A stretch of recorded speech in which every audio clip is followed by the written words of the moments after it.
Hi everybody, Sherry from Fort Sill, Oklahoma Army Wellness Center.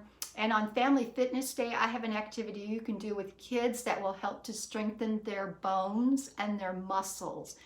All right, one thing that we know that's very important is that kids need, if they are younger than third grade, they need at least 2 servings of dairy per day. And this is the My Plate example, which is what our federal government uses to teach nutrition. And you can see that dairy is off the side there.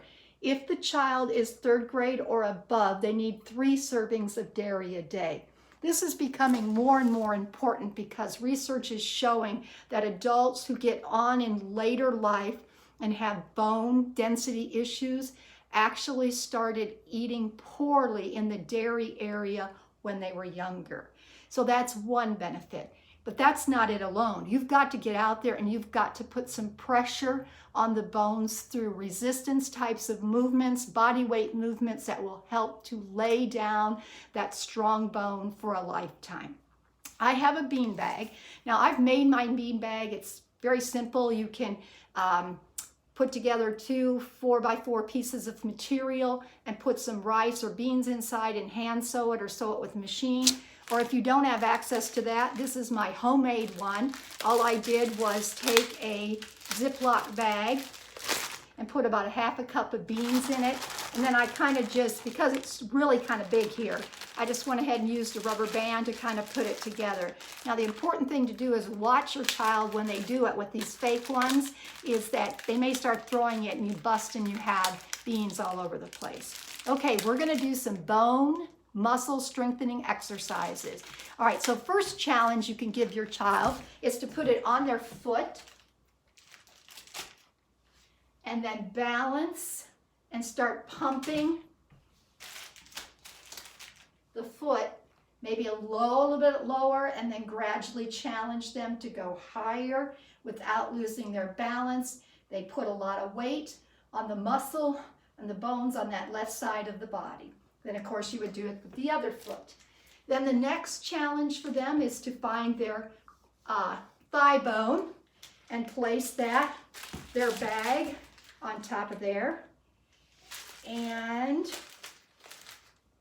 lower this. This one's not going to work that well, so you probably would have to adjust that one or maybe not do that move, but let the kids pump their leg, keeping the bag balanced here.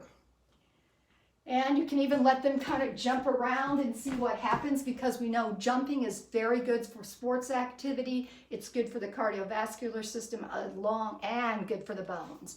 All right, then the next one is to have them find their wrist bones, extend their arms out, lift a leg, and then pump and lower their arms, keeping the beanbag on their arms. The next one they can put on top of their head and put the hands together overhead, work those calf muscles, lower legs, by going around in a circle in their tippy toes and then going in the other direction. All right, then this one here is kind of like a straight leg deadlift. What they're going to do is, and I wouldn't necessarily call it that with the kids, but anyway, if you want to know what a name is that might be fun for kids, it's a balancing warrior too. And we just come down and touch their foot with the beanbag and come back up. And you can see how many times they can hold their balance doing that. And that'll give a lot of work for the back muscles, the backbone, obviously the glutes, and the quads as well. You can also put it on their hand here and pretend like they're going around in a circle, have them go faster and faster and faster, and of course until they get dizzy, and let them build up a little bit of cardiovascular while they're trying to keep that beanbag in the hand as they go around in a circle. That's just some fun things you can do with younger kids that will help them understand their body, do something fun, and give them a challenge during this unique time where we have to find a lot of our activities at home to keep us healthy and well.